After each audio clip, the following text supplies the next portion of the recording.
It appeared mysteriously on the cloak of a Chichimeca Amerindian and is affectionately known as the Morenita because its features appear to be half-caste. Religious tradition tells that 10 years after the conquest of the Aztec capital, later known as Mexico City, at dawn on December the 9th, 1531, the Amerindian Juan Diego was traveling to Tlatelolco. As he traveled across Mount Tepeyac, he was attracted by the harmonious song of birds from the peak where the sun was rising. He moved towards the peak of the hill. He heard a voice quietly calling him and saw a girl standing in a bright light. She spoke to him in the cultured language of the Aztecs, Nahuatl.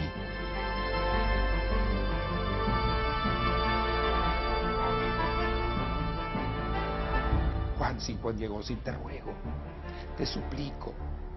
Juan Diego, please, I beg you, I am the Virgin Mary, the mother of the true God for whom all live, the creator of men, Lord of the heavens and the earth. Go to the bishop, tell him that I want a little house here in the glade, to honor him who is love, tenderness, compassion, good, peace, truth, justice. Juan Diego raced to the bishop, but obviously it was not easy for him to obtain an audience.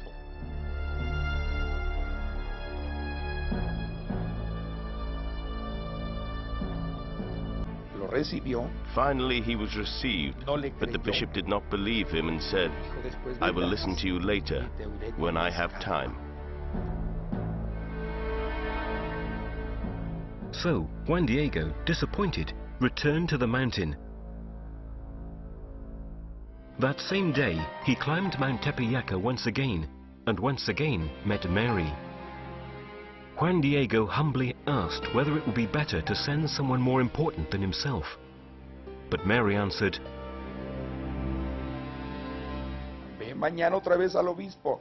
Ve y dile que quiero aquí mi casita. Tomorrow, return to the bishop and tell him that I want my little sacred house, my little temple. The next day, Sunday afternoon, Juan Diego returned to the bishop.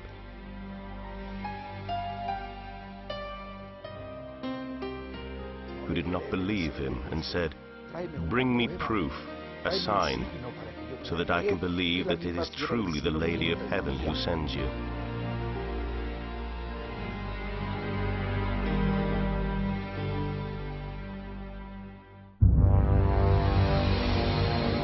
Juan de Zumárraga, this was the name of the first bishop of the city of Mexico, ordered some monks to follow the Amerindian.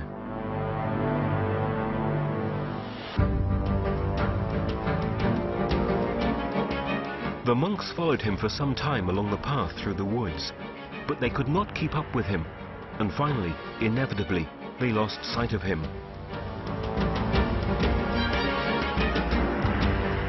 Once on the peak of Mount Tepeyac, Juan Diego met Mary once again. When she heard from the poor man that the bishop wanted proof, Mary asked Juan Diego to return the next morning when she would give him a sign to show to Zumárraga. However, Juan Diego did not return the next day.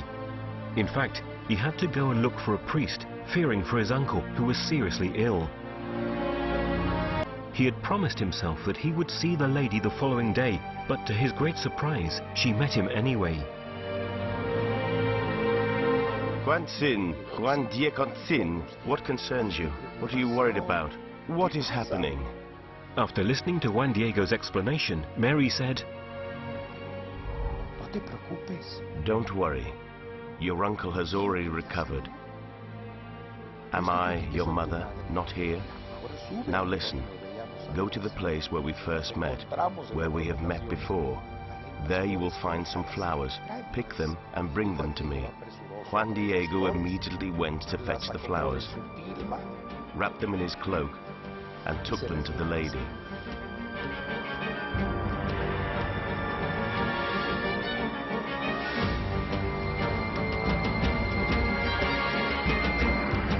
Who, when she saw them, touched them, and arranged them and said, "Go to the bishop and give these flowers only to him. and say that this is the sign that the Lady of Heaven has sent to him. It was late on the morning of December the 12th when Juan Diego ran back to the bishop to take him those wonderful Castilian roses, which had never grown on Mount Tepeyac, especially in midwinter. When he stood before the bishop, Juan Diego told him of his conversation with Mary and opened his cloak to show the flowers.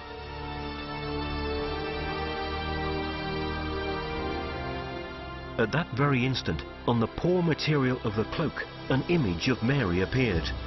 The bishop and all those present fell to their knees before the miracle.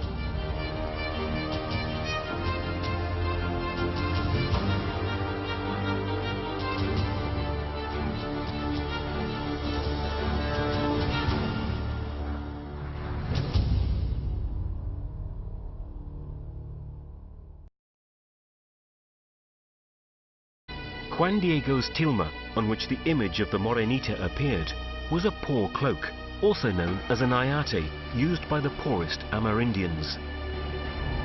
They were very long woven cloths that the Amerindians wrapped themselves in. At times they slept on the ground and covered themselves in the cloth, or they used them to carry goods. They wrapped the things they bought at the market in them. They were rough cloths with many uses. This cloth was woven on a belt loom about 50 to 55 centimeters wide. San Diego's ayate was formed of 3 pieces, and the image formed on 2 pieces.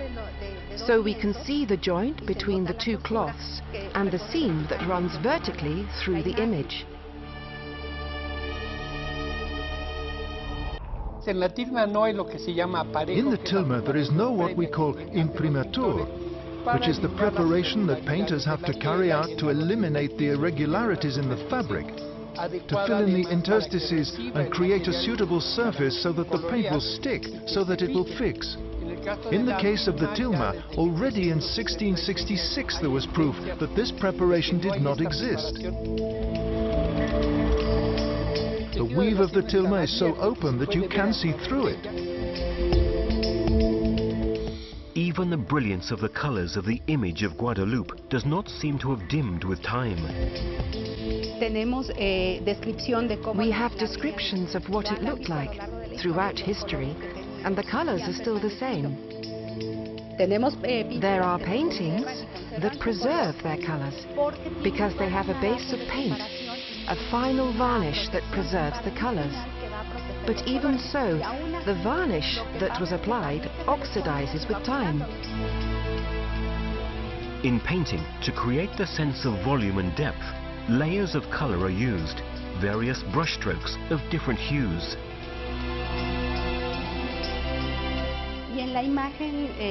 In the image of the Virgin of Guadalupe, the ayate seems to have the volume created from a single brushstroke, a single layer of color.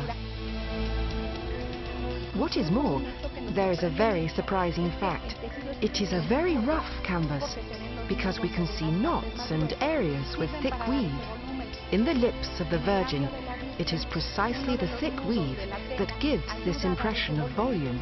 That is, the imperfections in the fabric have been used to create this face. You can see images of Guadalupe all over the world and copies by various painters, and no one has been able to copy the face.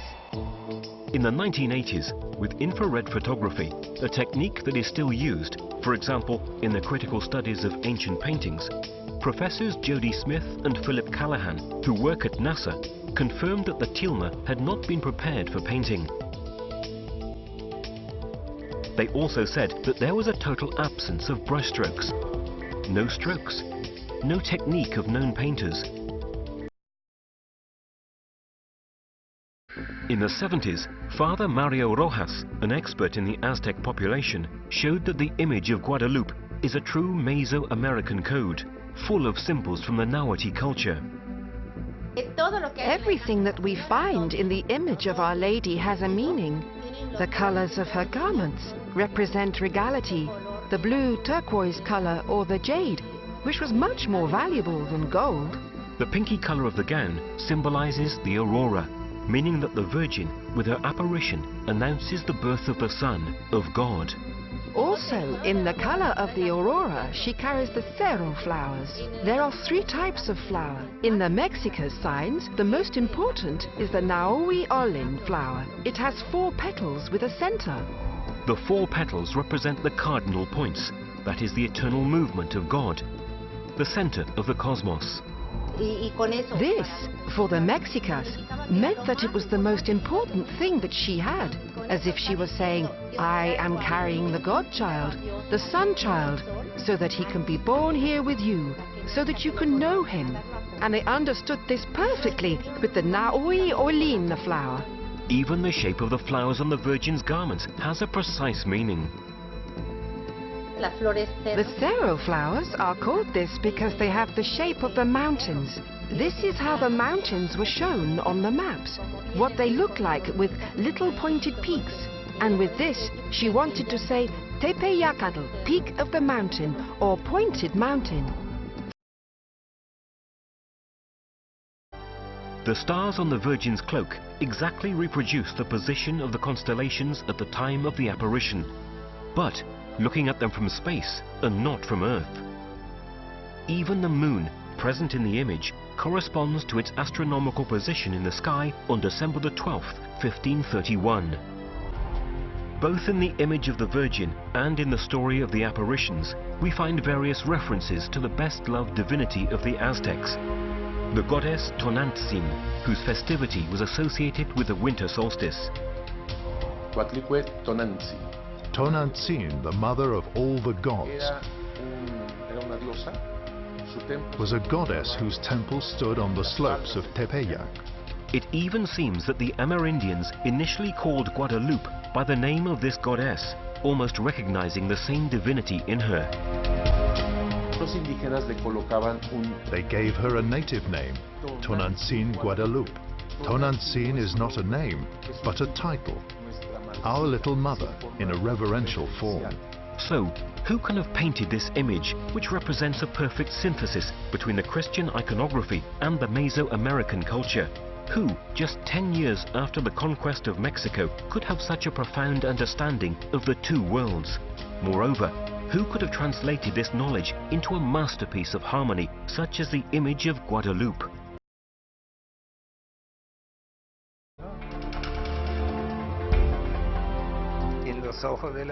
In the eyes of the Virgin, there are 13 joint images, but they are grouped in 2 scenes. One of the questions people often ask is, if the Virgin was in the tilma, how can she see Juan Diego?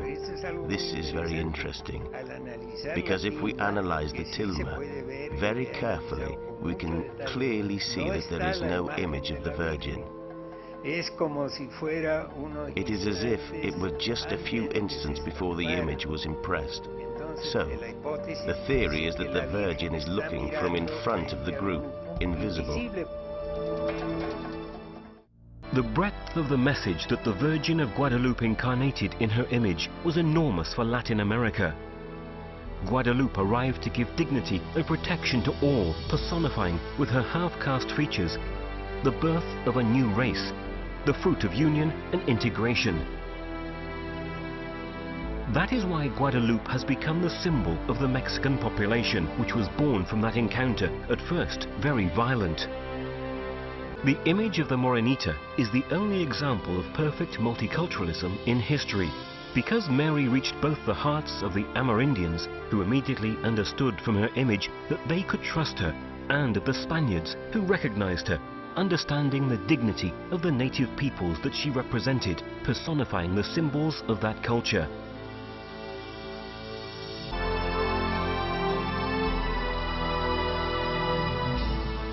And that is how the cloak of a poor Amerindian with exceptional characteristics changed the history of the peoples of Latin America.